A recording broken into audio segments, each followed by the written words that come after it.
everyone. This is the third time I've tried to do this, and I don't know what's going on, but my phone is not wanting me to tape stuff. Welcome to Tarot Between Sisters.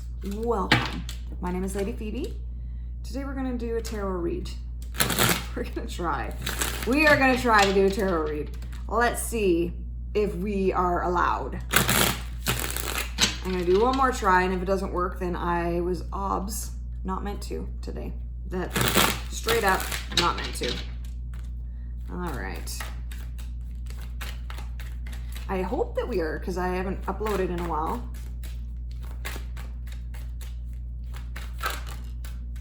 Ooh, someone's not willing to take a chance. Okay. Okay.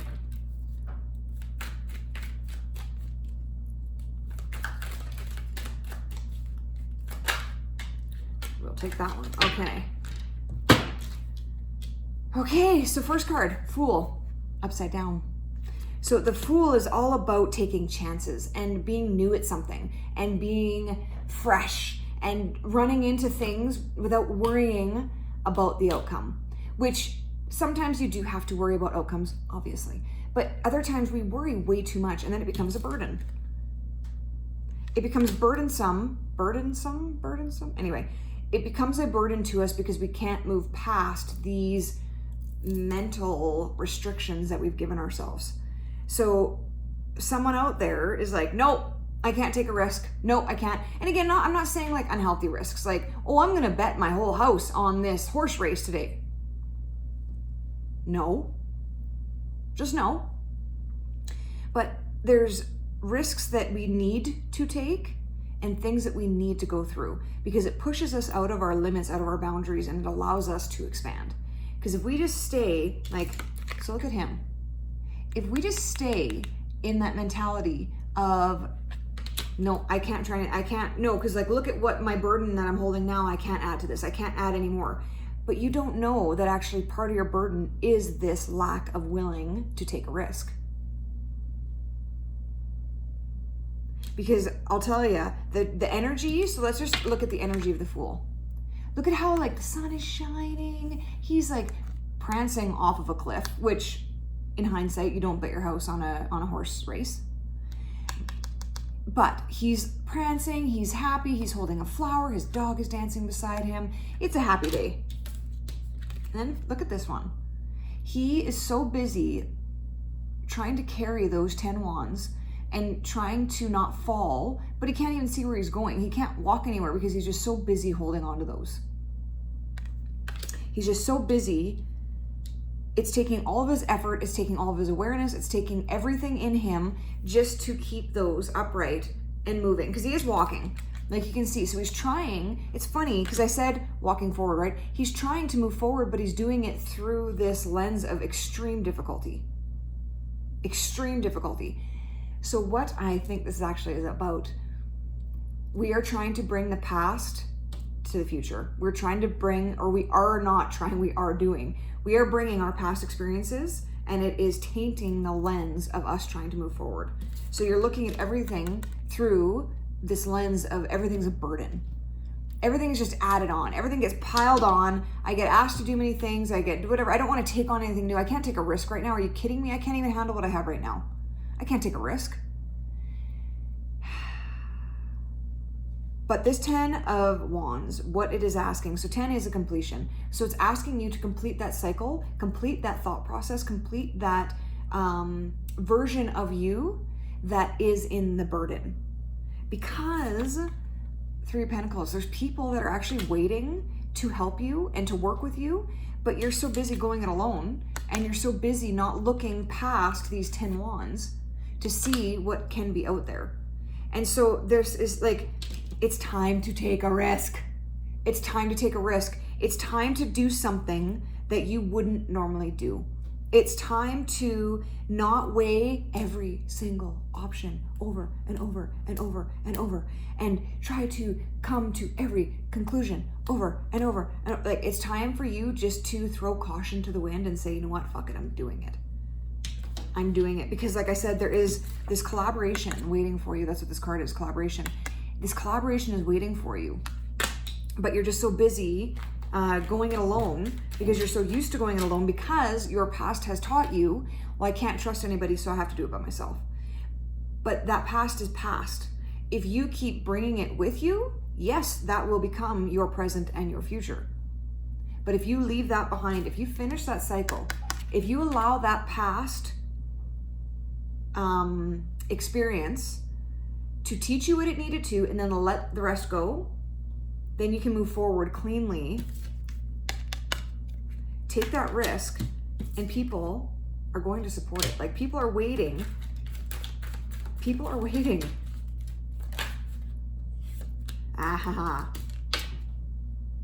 Nine of Swords upside down. Is that 9 or 8? 8. 8 of Swords upside down. So this to me, like, there's 2 blindfolded cards in the deck. One is the 2 of Swords, this one, and this one, the 8 of Swords. The 2 of Swords gives you more because, like, her hands are in front of her and she's blindfolded. So it's like at any time she could probably choose to take off her blindfold, but she doesn't. This one seems a little bit more binding because her arms are behind her and she's tied up and then she's in front of this wall of swords and she's blindfolded. But I still, because it's a sword, so it's still a mental cage that you have put yourself in. So it is this mental belief that you have put upon yourself from past experiences. I'm not saying this is like out of nowhere. You have gone through life and learned things and people have taught you some stuff, but that's not what people only will teach you. But because you're so used to painting everybody with the same brush as your past experiences, you never allow for anything new to come in. You never allow for any new beliefs to take over the beliefs of this. So you're just stuck in this mental cage that you've made of saying, well, it's always going to be like this, and so I always have to be like this. I always have to carry all the burden by myself. I always do. But it's funny, in that, this guy, like I said, he's just waiting over here. He's waiting over here, just chilling, looking and waiting to see, oh, when is this person going to look up?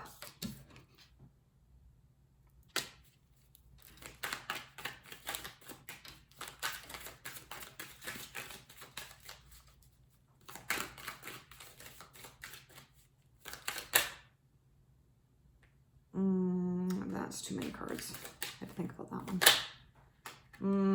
Okay. I will take these, however. And then that. Okay. So we got another. So this is the 9 of Swords. So the fact that we got the 8 and the 9 of Swords, and then we got a 10 here. So there's something, and I know this is a different suit, but we 8, 9, 10. So there's something that has been like it. I feel like the natural ending of this cycle is coming to you. But because the Fool is upside down, you're just holding on to it. So it's ready to end. It's ready to be over. It's ready. You've done the 1, 2, 3, 4, 5, 6, 7, 8, 9, 10. You've done the order in which it's supposed to come. You've worked through it. But just when you're at this final stage, because you're so used to, hi kitty, because you're so used to being in this mental state, you're just really resisting letting that go and resisting that Fool energy to help you be at 1 again. Because this is 0. So this is 0. In the Fool's journey, he is the guy that's going on the Fool's journey, and so he is the very beginning. So look at, we've got 8, 9, 10, and then we've got this guy waiting over here for you to start over again.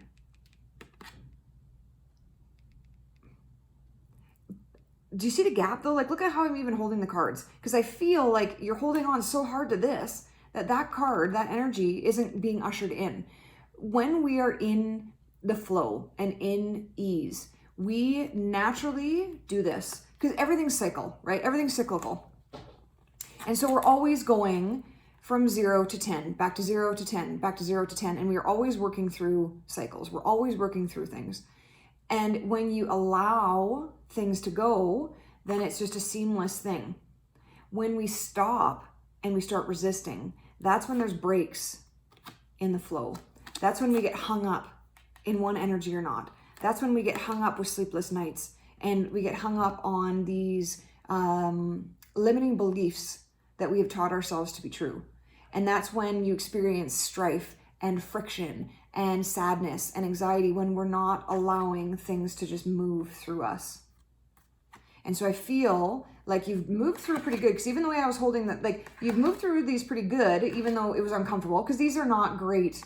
Like, that's not fun.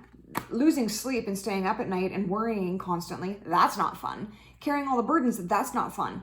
But the next card is the most fun, because you're like, oh, I'm done with that old cycle and I can let that go.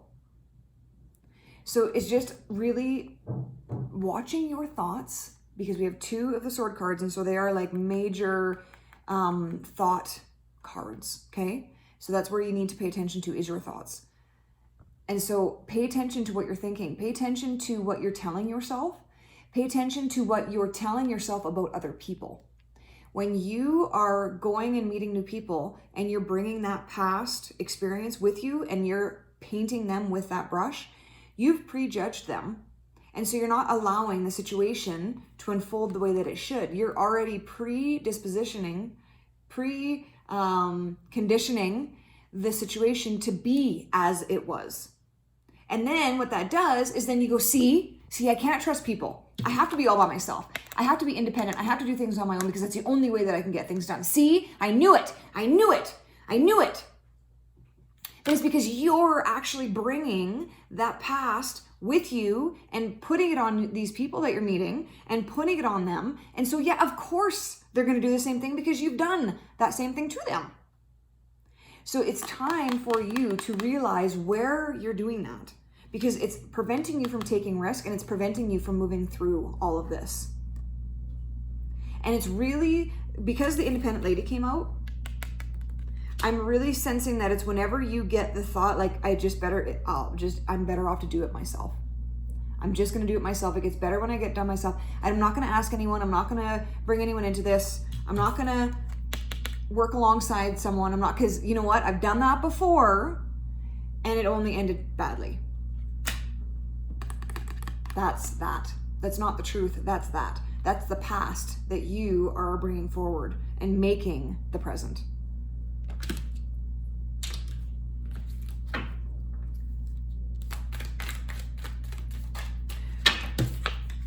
So Strength card comes up, and as I'm like, wait, what do you mean to me? And to me, the Strength card is absolute compassion. And so I think the reason why it came out now, because I think that is the energy that you can look at these people with, and then yourself, is absolute compassion. So instead of trying to paint them with this brush of disappointment, because that's what it feels like, that they disappoint you all the time, instead of painting them with this brush of disappointment, you look at them with compassion and go, okay, people make mistakes, I make mistakes, but I can't judge you by people in my past's mistakes. I need to be compassionate to them because they were maybe in a place where they couldn't fulfill what I wanted them to. And so now I need to look at this and just be compassionate, be understanding. And that, to me, is what the Strength card is. Because she's not wrestling him down and defeating this lion. She is compassionately stroking this lion, and the lion senses the love and the care. And so it is willing to let her put her hands in his mouth. And so it's like a show of respect. And when you're bringing the past and painting people with that disappointment that you've experienced, it's not respecting who they are or accepting who they are. You're judging who you think that they might be, and then getting upset with them for what you're putting on them.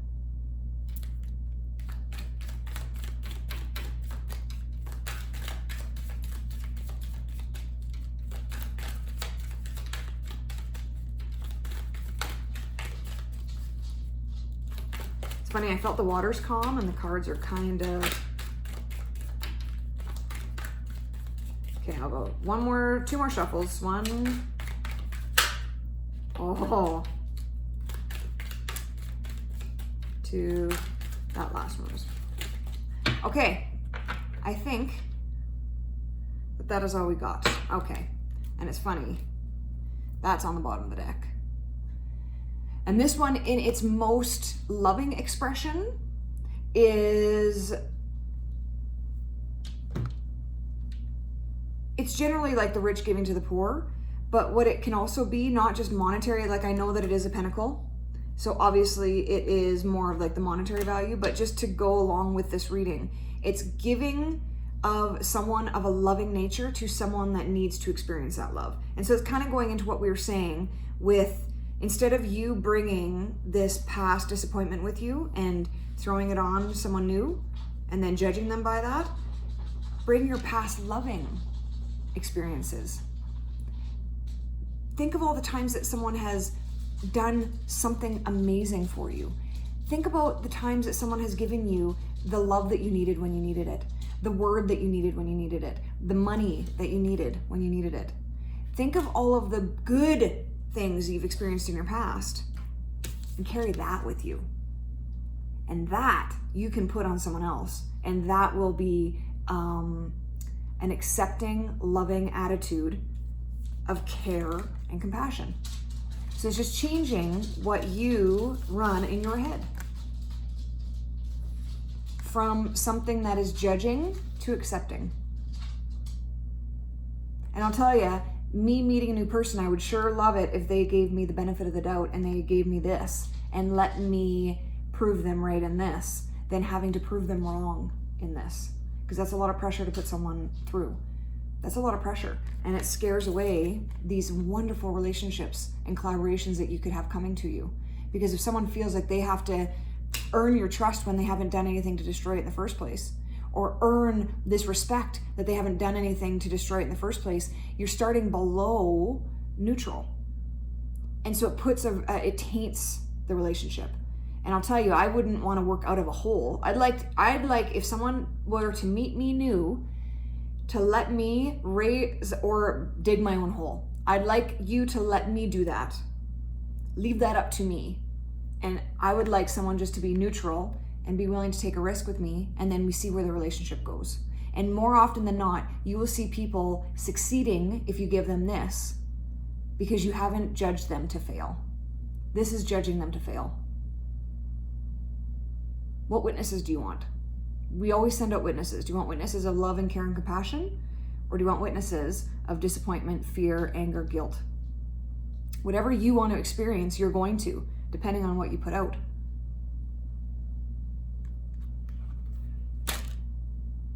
All right, I think that is it for me today. Third time was a charm, baby. Third time was a charm. All right. Oh, and then I'm just gonna, on to calmer waters. That was on the bottom of the deck. So on to calmer waters. If you can start harnessing this energy to people that you meet and really allow and accept the people for exactly who they are, not who you want them to be or who you think they are from your past, you are going to go on to calmer waters and you'll find a lot more peace in your own life. Sorry. And then look it. Come on. 10 of Cups. Like, happiest, most emotionally fulfilled card in the deck. So look at what comes for you if you can choose this. If you can give people this, look at what comes for you. Kind of a no-brainer, right? Okay. Have a fantastic day, you guys. Choose love, then choose love again, and be compassionate to yourself and be compassionate to others. Mwah! Bye.